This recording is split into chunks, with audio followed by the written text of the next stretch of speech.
All right, so it is that time. It is 1 p.m. Dr. King, can we go ahead and give us the go?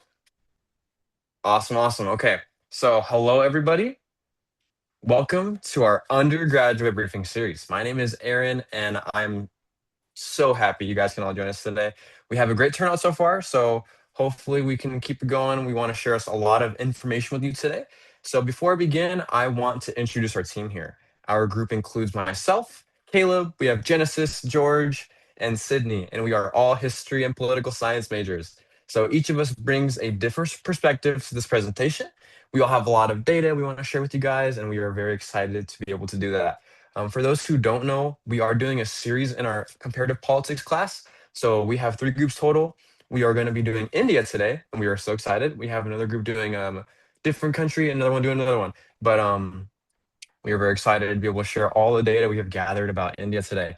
So through these briefings, we the students of Vanguard University, we share key political and global insights, and we just draw from our coursework as well. And today, like I said earlier, we're going to be doing India. So India is one of the most important countries to study in comparative politics because it raises a very major question about democracy in practice. It's often called the world's largest democracy. It's very big. But when we look more closely at its institutions, rights, political pressures, and social divisions, the picture becomes so much more complex. So I'm going to be going over our agenda real quick. I'm going to begin with our title and thesis. Shouldn't take too long, just give you guys a little intro. We're going to have Sydney go and walk us through over India's historical timeline. We're going to have Caleb hopping in. He's going to be diving into our India's political system, the institutions and all the executive, legislative, judiciary stuff. And then I'm going to come back for our comparative analysis where we're going to be comparing India's democracy with another country. It's a surprise. For another democracy. And then we're going to have Sydney going into the happiness report. We're going to have George covering gender equality. Genesis is going to examine some corruption. George is going to come back and dive into some recent news. And then we're going to go ahead and do some Q&A, and we're going to have a great time today. We're very excited to be able to share all the data we've gathered with you guys. But yeah, so we're going to go ahead and start off with our thesis. Okay, so sorry, our question, but not right now. We're going to do what first comes to mind when you think of India politically. I want you guys to be thinking about this during our presentation. We don't want to stall too much time right now, so we're going to answer it as the best we can at the end of our presentation. So um, when I say this, what first comes to mind when you think of India politically? Think about religion, think about democracy, diversity, nationalism.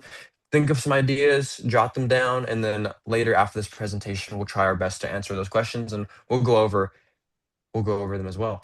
Let's dive into our thesis. So our presentation is called India Democracy at Crossroads. So our thesis statement is our central argument is that India remains formally democratic, but increasingly exhibits characteristics of a hybrid regime.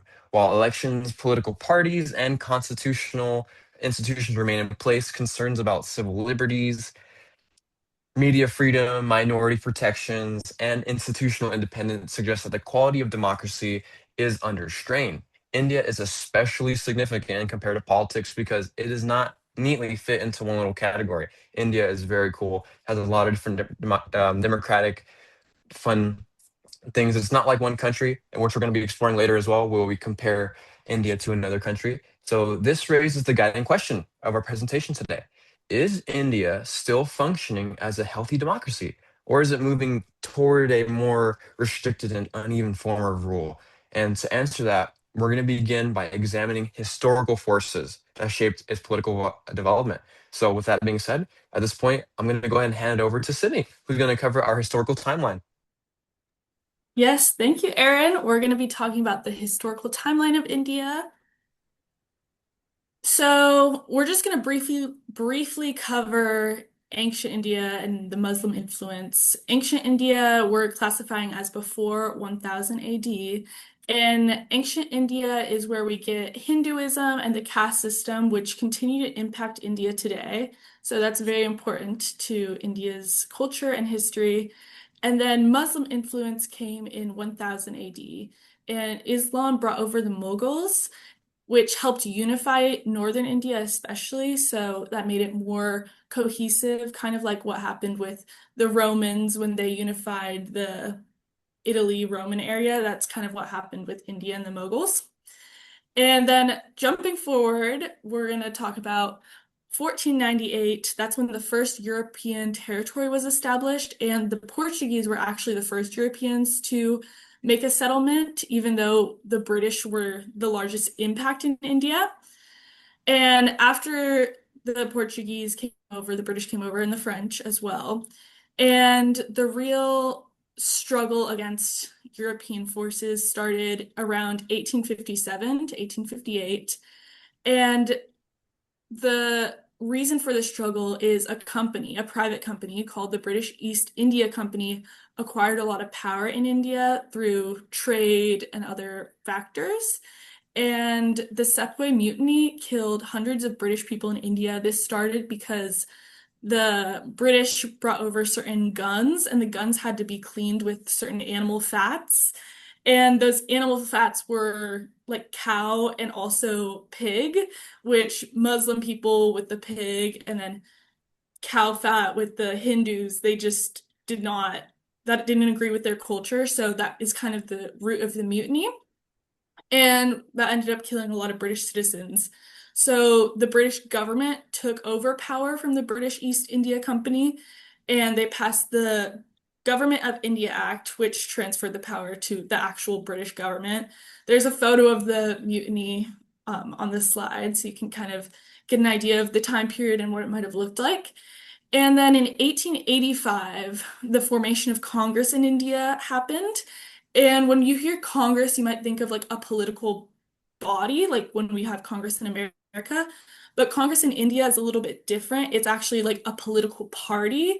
So we have Democrats and Republicans in America, and they have a political party called Congress. So that party, before India had its own government, was established as a little bit of a resistance to Great Britain, and they wanted reforms and independence. So that was their plan, essentially. And so then fast forward a little bit to 1919 to 1947 is when the real independence movement really started picking up. And the main political figure at the time was Gandhi. We've all probably heard of him, of course. And he was unique because he promoted nonviolence and also the concept of truth. And he led nonviolent movements through protests and boycotts, and eventually that led them to receive independence in 1947. From 1950 through 1966, Congress established the Constitution of India, which helped put together the political systems that India has today, which Caleb will be talking about later.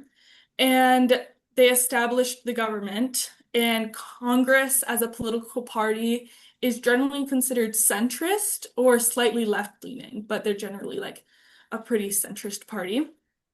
And then from 1975 to 1991, Congress, the political party, had some struggles. Leaders like Indira Gandhi and Rajiv Gandhi, they were from the Gandhi like lineage. They gained power during this time, and they changed the government to be non-Congress. So different political parties kind of took over. And there were political assassinations, a lot of like overturning of power. And eventually that led to, in 1996, the BJP being elected. And that was a different political party, and they were Hindu-based and more conservative than Congress. So that's just the main rival political party, essentially. And then from 2004 to 2009, Congress was back in power. So they were the dominant political party at the time. So that's essentially where I'll pass it off to Caleb. Uh,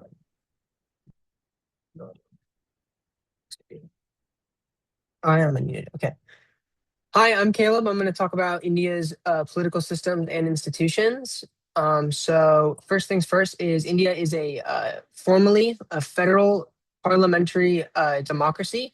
However, in practice, it's much more centralized than that description would suggest. The most important point is that about the parliamentary system is it's not presidential. This means that the executive, specifically the prime minister, is directly elected by the legislative branch rather than elected separately, like in the United States in the presidential election. So because of this, there's less separations of power compared to the United States. Congress and the president are independently elected. They check each other more aggressively here in the United States. However, in India, the prime minister's party controls a majority of parliament, and they usually are able to pass legislation with relative ease. So while this does make the system more effective in policymaking, it also concentrates power in the executive. So federalism in India versus the United States. Obviously, we just talked about they're both federal systems, but the power is divided between national and state governments. However, the balance is a lot different. In the United States, the states have a lot of autonomy. They have their own Supreme Courts. They can kind of challenge the federal government, make their own laws. However, in India, the federal government is much stronger. They can actually impose something called president rule, which means that the federal government can take over a state government. This happened in 2018 in the region of Jammu and Kashmir. The state's governments collapsed due to a coalition between some of the political parties there. With no clear majority to govern, the federal government stepped in and took power there. So in comparison to the United States, there's really no equivalent mechanism by which the federal government can just straight up dissolve a state government and take control. So that really just kind of exemplifies how much stronger the Indian federal government is compared to the United States. So federalism in practice, that image there is a picture of Jammu and Kashmir, which we just talked about. That whole land is kind of divided between China, India, and Pakistan. They all have different governments there, but India claims it all. But back to executive power or federalism. I just talked about this. So executive power, in practice, executive power in India is highly concentrated in the prime minister. While the system is technically based on cabinet government, decisions are made collectively. It actually functions more like a prime ministerial system. When the ruling party has a strong majority, the prime minister sets the legislative agenda. To your email. They control party direction. It reduces internal checks with the executive. It strengthens centralized leadership. A clear example of strong executive decision making is in the 2016 demonization policy under Prime Minister Narendra Modi. We have a picture of him here on this slide. This meant the government suddenly invalidated large denomination currency notes to try and combat corruption. The decision was made very quickly. It was implemented nationwide with limited consultation. To draw a comparison, we kind of see this divisive executive action in the United States with executive orders. We've seen a lot of that recently under Donald Trump. However, the key difference is that in the US, executive actions are more likely to face immediate legal challenges or resistance from Congress, whereas in India, a strong parliamentary majority can allow the executive to just push the policy through. So the legislative branch, they often act more as a support mechanism for the executive than as a check on it. Party discipline is extremely strong. It means members are more likely to vote by their party. They're not going to vote against their party. Unlike the United States, we see some independence. We see people go over party lines often. So a good example of this would be the 2020 Farm Bill. We see it was passed quickly, limited debate. There was a lot of opposition protests outside of Congress, but outside of the legislation. This differs from the US Congress. They have a lot more gridlocks, which we see a lot. So the judiciary branch, they're historically very active in India, especially through the public interest litigation. They intervene in environmental regulations, corruption cases. They can also strike down laws that violate the Constitution. However, compared to the United States, where the courts are actually a lot faster than in India, there's a lot of judicial constraints in India. It's slower, less immediate. So while the judiciary is still very powerful, it does not act as a rapid check. There's also a lot of concerns recently about the judicial independence. There's a debate over how judges are appointed. The executive branch is often seeking greater influence, which is raising questions on if the judiciary can remain fully independent. Um, so the next thing, informal power structures. So beyond formal institutions like parliament and the courts and the executive branch, a lot of India's political power operates through informal channels. One of the most important is party leadership control over candidate selection. So political careers depend less on the voters and more on the party leaders who decides who gets to run for office. So it's very top-down authority within the parties. They also have a very large news. New Delhi television is the number one news in India, and it has 9 million concurrent viewers like on the daily. It's very large, and that has a lot of influence. So that's like their. So also politicians have a lot of patronage networks. So they build support by distributing resources, jobs, favors to specific communities to create loyalty.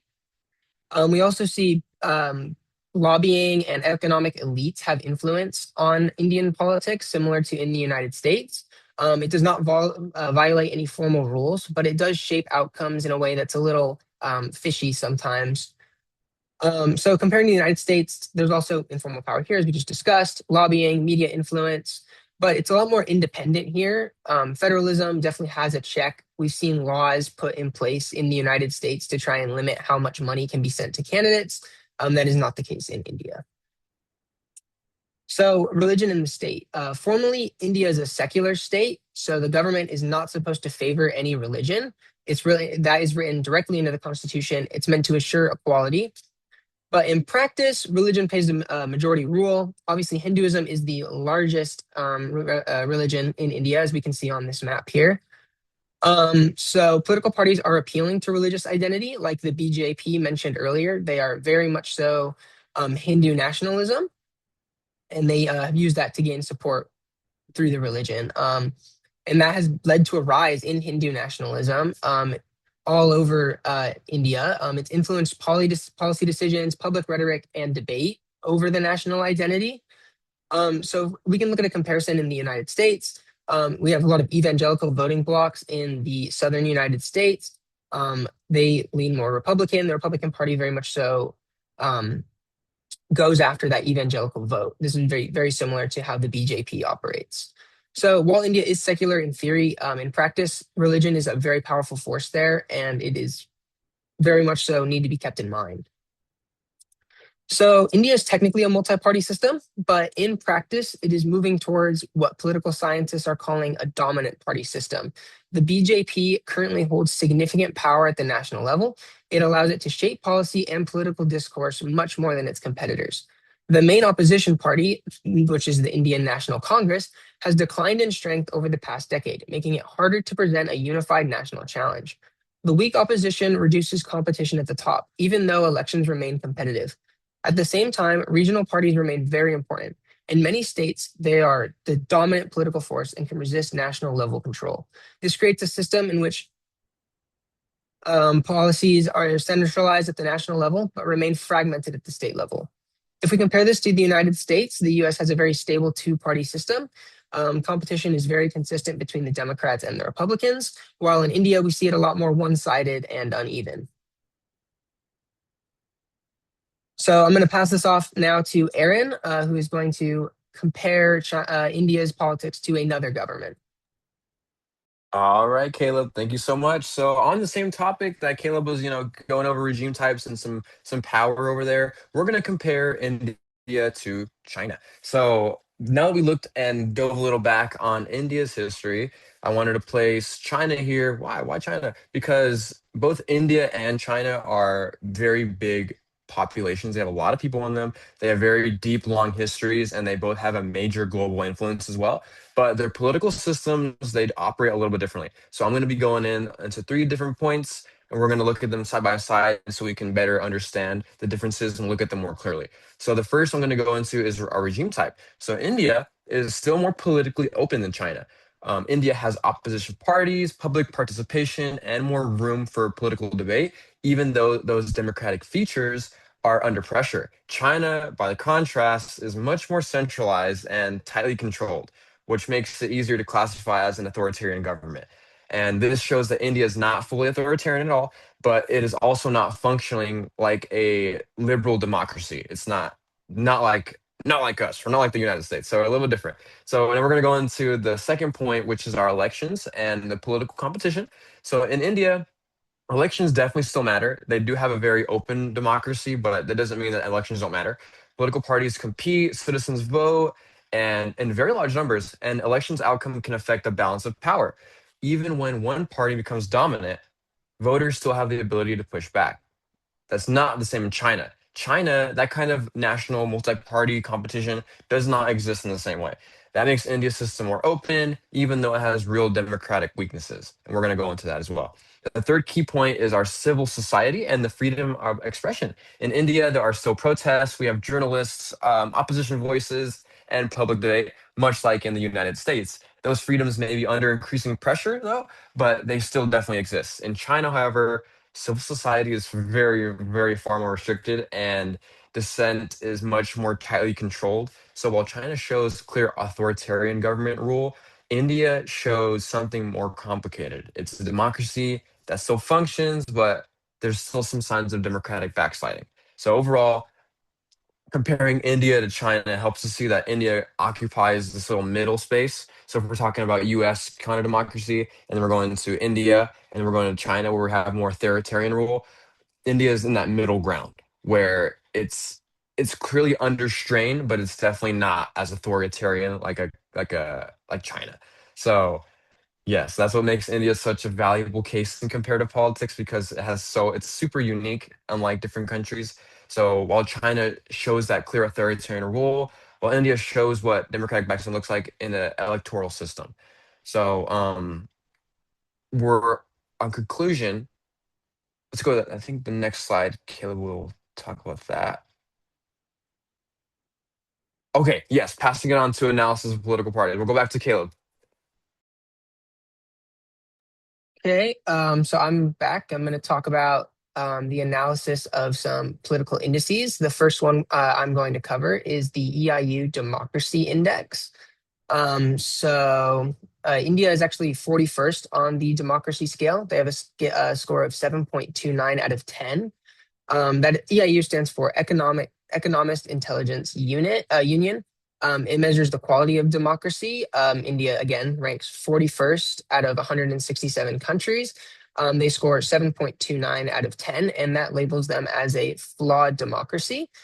So the classification is very important. It suggests that while democratic institutions exist, fair elections are held, there's meaningful weaknesses in how this democracy operates. So the key question is not whether India is democratic, but it's how strong and stable that democracy actually is. So the index is built on 5 categories. Together, they capture both formal institutions and political behavior. So electoral process and pluralism evaluates whether elections are free and competitive. The functioning of government is measured by corruption, transparency, and efficiency. Political participation measures voter turnout and engagement. Political culture assesses public support for democracy itself. And finally, civil liberties encompasses freedoms such as speech, press, and assembly. So these categories are then averaged into a single score. So as we see in India, it performs very well in electoral process and pluralism, and really not very well in civil liberties. So anyway, all the scores average out to, once again, 7.29. So here we have a map of all the countries in this study. So blue would be full democracy, while the red is an authoritarian regime. So we can see here that Western Europe is on average very high scores, while Sub-Saharan Africa has the lower scores. So we see many developing countries. So India kind of sits in the middle of this, right? We see them as that light blue shade.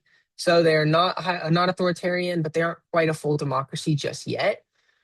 So we obviously saw in the last slide that they fall short on civil liberties. So they are on a positive trajectory, though, and are moving to be a more democratic.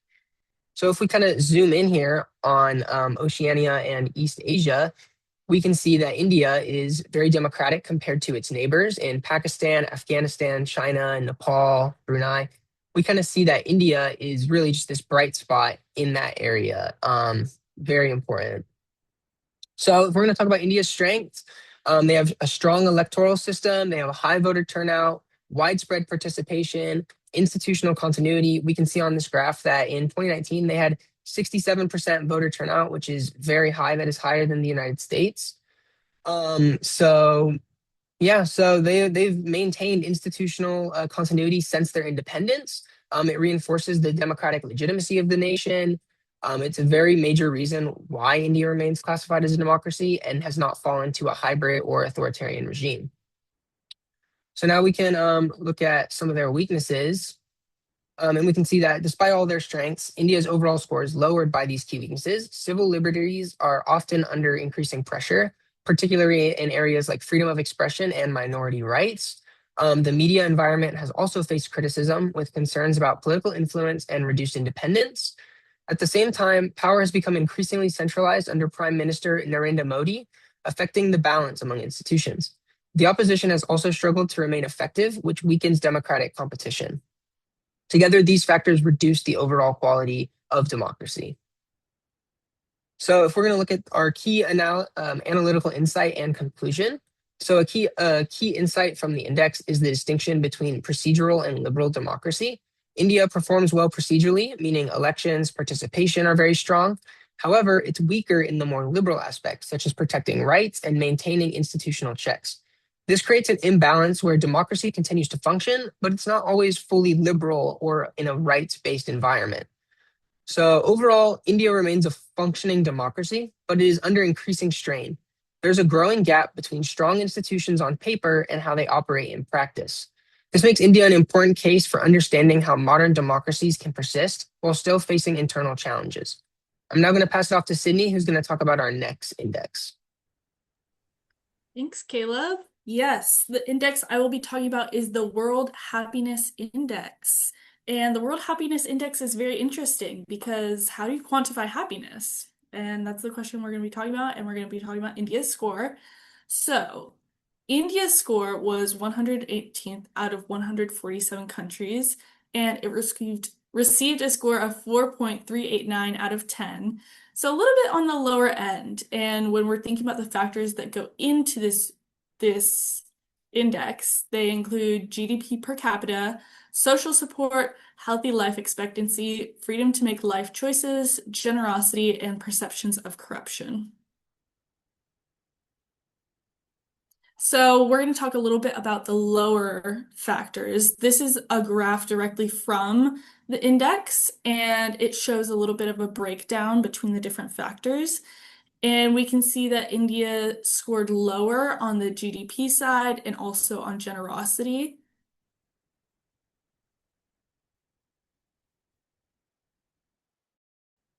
And some more positive things are the household and social support side. According to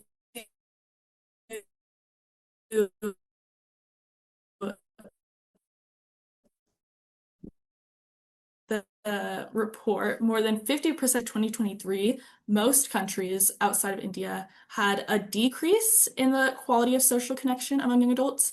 But 3 countries, one of those being India, had significant increases in the quality of social connections in that period, which is very unique because when we think about this time in history, it seems like we're growing more and more isolated, more and more secluded from other people. So that is a very interesting data point. And in comparison, only 18% of households in the US are multi-generational, so 50% versus 18 is a very stark difference. And I wanted to analyze the household size a little bit more. The index gave these 2 charts, and they aren't from India specifically, but they show a pattern that is very interesting. And it is essentially how a household size impacts life satisfaction. So they did this study in Mexico, and it shows like a U curve. So if you have too few people in the household, then you'll be less happy. And if you have too many, you can also be less happy, but there's like a sweet middle spot around 4. And the same thing was shown in Europe, almost like essentially the exact same thing. So the household average size of a household in India is 4.57. So the green dots on the graphs are where India is ranked. And then I also put the US just for comparison. Our average household size is 2.49 people, and they're the blue dots. So, as you can see, the happiness score in India, based on the household size and social support, is one of the strong points, and they're even perhaps stronger than the US in that regard. And we'll pass it off to George for the Gender Equality Index. Hello. So I wanted to quickly cover the Gender Equality Index, which seeks to use a variety of factors such as education, economic participation, politics, so on, that seeks to address women's problems and gender equality based on, I believe it's 148 countries in the world. Um, so India currently ranks 131st out of 148 countries, which, as you can see, is on the much lower side. Um, some notable factors that cause this low score is there's a very low political involvement amongst women in India, with less than 10% of political positions being held by women. This gets even lower to ranging around 6 to 8% in the India's federal parliament and legislation.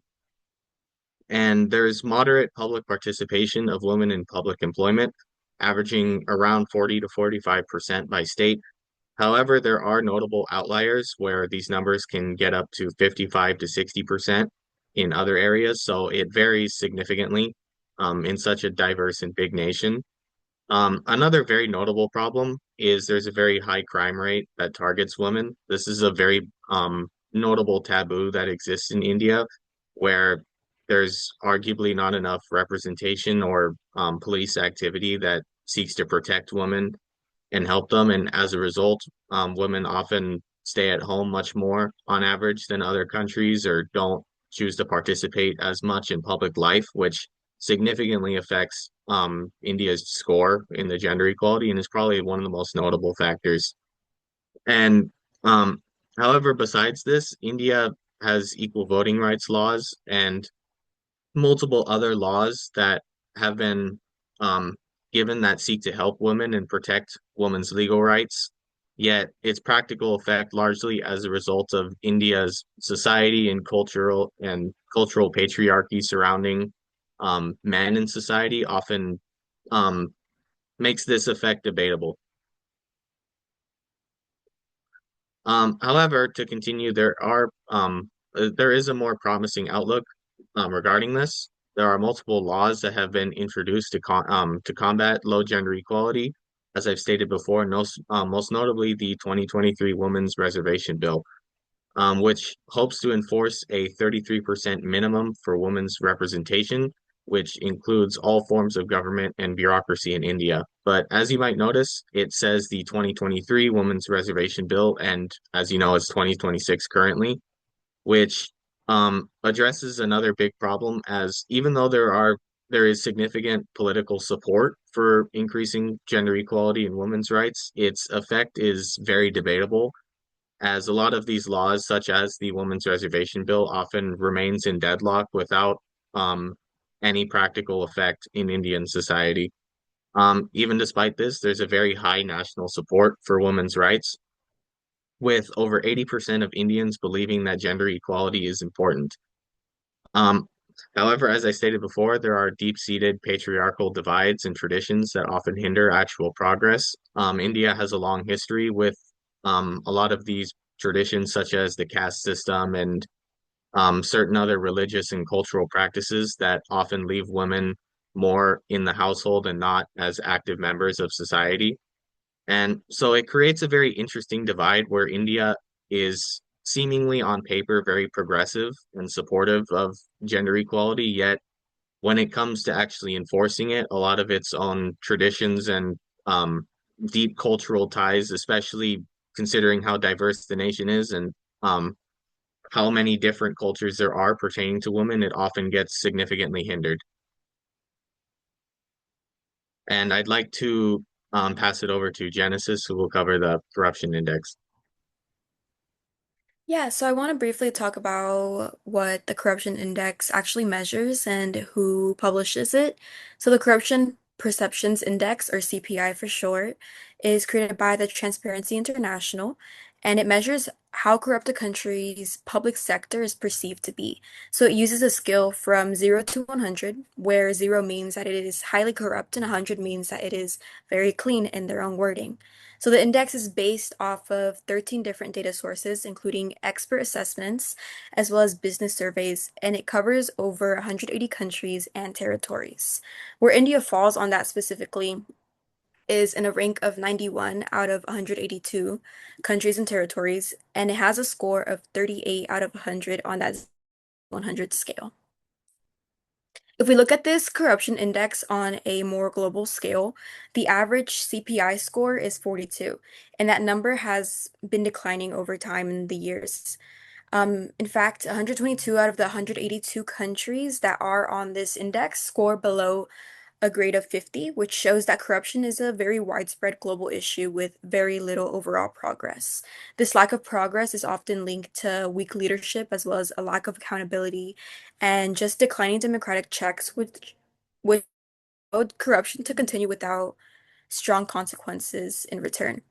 When we connect this to this overall perspective of civil liberties, we often see that countries that restrict freedoms tend to have higher levels of corruption as well as less civic space, and it often leads to lower CPI scores because it limits transparency, it reduces accountability, and it just overall weakens the public oversight of what's going on. If we focus specifically on India, the country has a CPI score once again of 39 out of 100, which ranks them 91st out of 182. While this is a slight improvement from the previous year, it still places India below the global average of 50, indicating that there are so many ongoing challenges.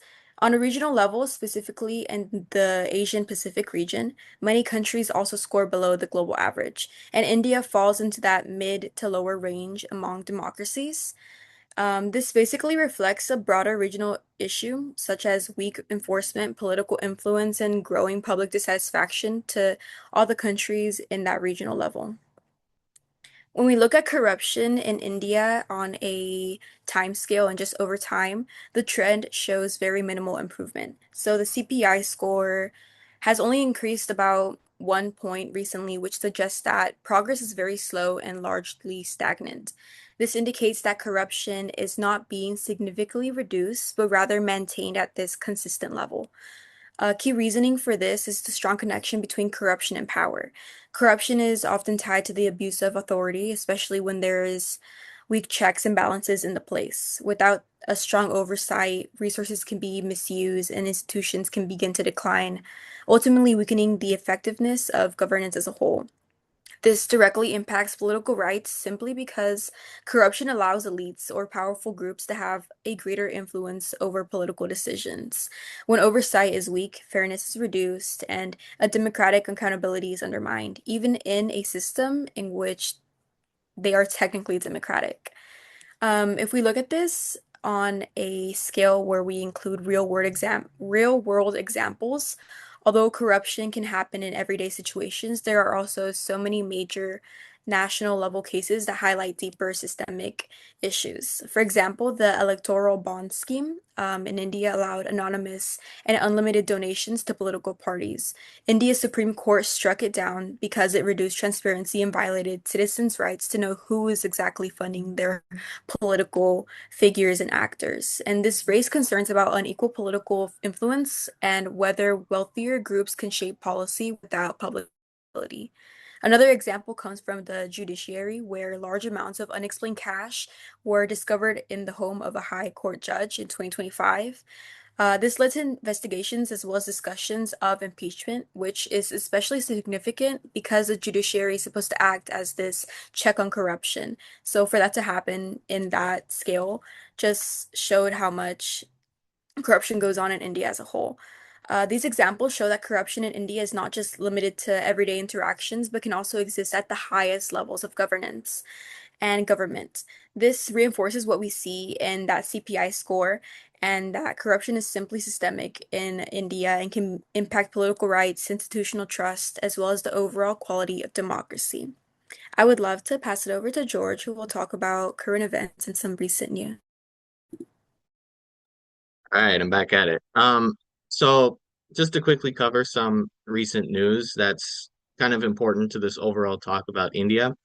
Um, our first thing we'll go over is recently in February, India held a AI Impact Summit, which essentially was a big meeting of multiple nations that came together for talks about the future of AI and kind of showed off some of their creations and ways that they could innovate with AI, which is a big way of highlighting their technological significance for India, speaking about their role in the Southeast Asian area and how they could use AI for the future, which shows that India wants to be a emerging leader of new technology, especially for their aforementioned region in Southeast Asia. Another big thing that could talk a lot about is the brief India-Pakistan conflict from last year. Um, if you know about India's history, India and Pakistan have fought each other on multiple occasions, some full-scale wars and some small conflicts. This last year was one of those smaller scale conflicts, which saw both nations significantly raise escalations. As they are both nuclear powers who possess their own nuclear weapons, this raised a lot of eyebrows for the world, and it ultimately was ended after an international delegation, which was largely led by the United States and helped both countries to kind of sit at the negotiation table and end the conflict. But it showed a lot of potential for how both of these nations could easily escalate into a full-blown war based on their past colonial problems and religious differences. Another big thing to highlight India's government. India conducted a census, or is in the process of conducting a nationwide census, which seeks to measure their population and kind of show their federal government's involvement in assessing their accurate numbers just for finances and population metrics in the future, which is a significant undertaking considering that um, India, a lot of India's states are vary a lot in their centralization and federal power. And India has a significant population of over 1.4 billion. So, um, this census, in a lot of ways, shows that the Indian government is still wants to prove themselves as capable and able to address their needs as a nation and conduct um, census at such a large scale. And finally, another big thing that can talk a lot about is India's economic growth. India is one of the most important rising economies in the world. They have one of the highest growth rates in the world and are um, to them hope to be on track to develop in or to emerge into a developed nation. This is something that pretty much every Indian political party and group hopes to achieve. And as they continue to grow their economy, there is a notable raise in India's arms exports to other militaries in the world. Last year saw India's greatest budget spent towards arms exports and weapons and so on, which sort of highlights India's role as they hope to be kind of a involved in international militaries and help their allies and so on, and kind of distribute their like weapons and their power abroad as kind of a way to like, show their influence and their military strength and get a bigger hand in international conflicts or even the United Nations. So all of these kind of in conclusion show a lot of what we've been talking about India's strengths, their weaknesses with their federal government, and their ability to wage war. They still have conflict with some of their neighbors and hope to be a stronger military power. And they also hope to be a rising innovator and a strong government that they wish to show to the world.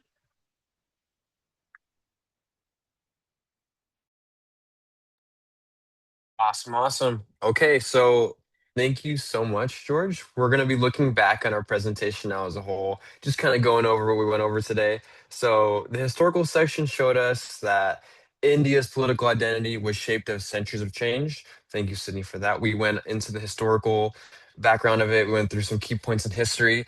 The institution section showed us that India has the formal structure of a democracy, but formal institutions only matter if they remain balanced, if they remain independent, and then if they're protected in practice as well.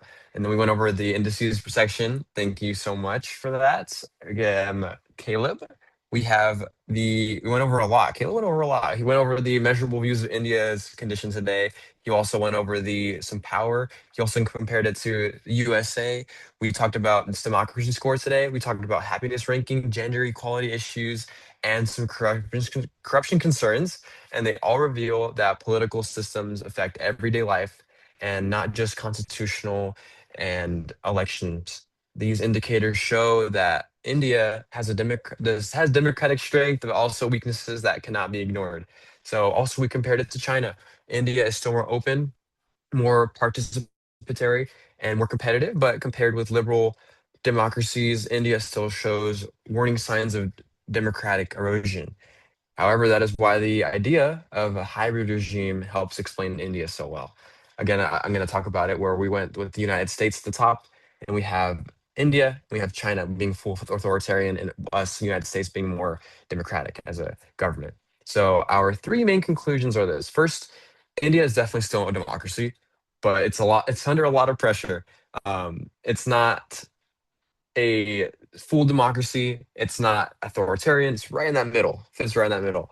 Second, India shows democratic backsliding in real time, which makes it an important hybrid regime case in our comparative politics class. And then our third, India's future depends on whether it can control and protect its civil liberties, institutional independence, and its political pluralism. So yes, there is still hope for the future of India. India still has some active voters. We have economic growth, constitutional foundation, civic energy, and political participation. George covered this. He went over our how big the economic growth was. We went over to AI. I don't think we covered food yet. I don't know if anyone has ever had Indian food, but it's really good. So it depends on whether people and institutions continue to protect freedom, accountability, and the dissent as well. So we'll go to the next slide. We're going to talk about the key takeaway. Um, India still has the structure of a democracy. We're going to say it again and again, but it has a lot of pressure on its rights, on its opposition, and its accountability. Shows that democracy is not just about elections, but how about power is actually used. So thank you guys. We're going to go over to our discussion now. We're going to have Sydney take over this part. Yes, thank you, Aaron. So for this portion, if you guys have any questions, we would invite you to put them in the Zoom chat. And we're hoping to dedicate about 10 to 15 minutes to this portion. So if you have any questions, I'll try to answer them to the best of my ability. And if it fits better with one of my other co-presenters, I might hand it off to them. You can ask about the history, a specific index if you wanted to know some more information about that. So feel free to put some questions in the chat.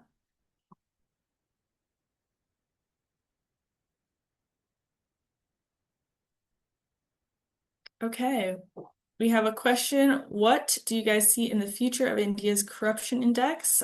Genesis, would you like to talk about that since you did the corruption index? Yeah, for sure.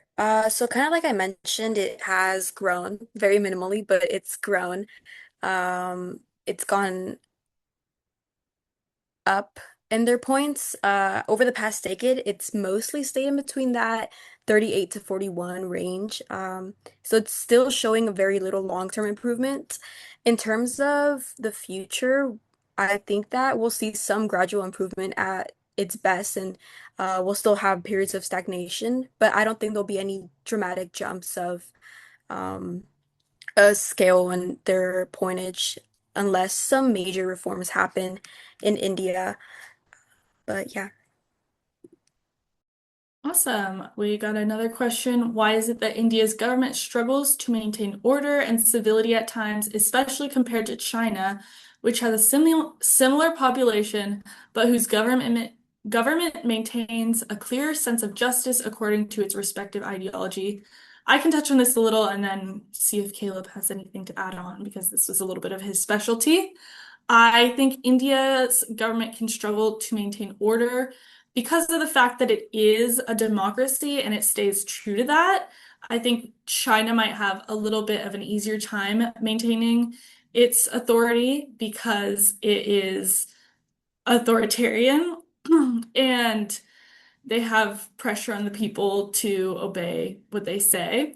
So I think the fact that India does have a more representative form of government and allows things like protests and different acts of civil movements, I think that is a little bit of why civility can be a little bit harder. I don't know if you have anything to add, Caleb. Not very much. That you hit it right on the nose. I think that China being more authoritarian makes it a lot easier for them to kind of maintain order. Something else I kind of want to touch on is in northern India, we see a lot of problems up there. That is often because they are bordering Pakistan and China, and we George touched on it earlier that Pakistan and India are often butting heads and fighting and having all these problems. And so we see India's government does have a struggle to maintain that because they kind of have different land claims. Pakistan and India and China all claim kind of each other's land, and so we see a lot of problems up there. So that's what I would say. Awesome. Thanks, Caleb. Another question. Why do you guys think that despite women rights, India continues to struggle properly to execute those laws? I can touch on it a little bit and then pass it off to George. I think something that we need to take into consideration is that India is such a large region and a huge population, and a lot of India is very rural. It doesn't necessarily have the same access to certain communities, so I think that could possibly impact it. And George, do you have anything to add? Yeah, that's actually a good question I can expand on a little more quickly. I kind of covered a little bit in brief about how um India has a lot of problems with like they have a lot of popular support, but not a lot of like clear motivation to execute laws. And I think a couple notable reasons is one, I think India is such a religiously important society and so much like diversity with that. And I think a lot of times the very progressive government, um, I think there's a lot of like I know the BJP, for example, is a much more conservative leaning government that tries to adhere to like Hindu values largely. And I think there's a lot of times where they try to just avoid butting heads with like staunch like religious elites and stuff in the country. And I think there's just a lot of times they just kind of avoid it or put it under the rug to just like help stability with their like religious values and so on. And I think another thing that can also be a important factor is I think India simply just like a lot of their federal rule is so varied based on different areas. And I think a lot of times they simply just don't have the like capacity to fully execute a lot of these laws, even when they say that they want to and that they're big priorities. I think it's just like so far down the line in comparison to other like key issues that the country needs to deal with that it's just at least for the time like very out of the picture. So yeah. Thank you, George. Another question. What was something that surprised you guys when learning more about India? Maybe we can all share a brief takeaway. I thought that the political system was very interesting. I didn't know much about the way that the Indian government was formed. I am more familiar with systems like the US, the UK, and I think it was very interesting. Just the structure of it. I think it's also interesting when I look at the political parties and examining political parties from another country is very interesting to me because political parties are so important to Americans. And so seeing how that looks in another country, I just think is really interesting. If Caleb, maybe you want to go? Yeah, sure. So something that like really surprised me was how similar the judicial system was to us. They check the Constitution. They're kind of keeping the executive in check. The big difference between the United States' judicial system and India's is just how fast they go. The United States judicial system actually often acts faster than India's. I also think it's very interesting that we see in India they're struggling with, they feel like the executive may have too much power in appointing judges, and we see very similar arguments within the United States. So that I found that very interesting.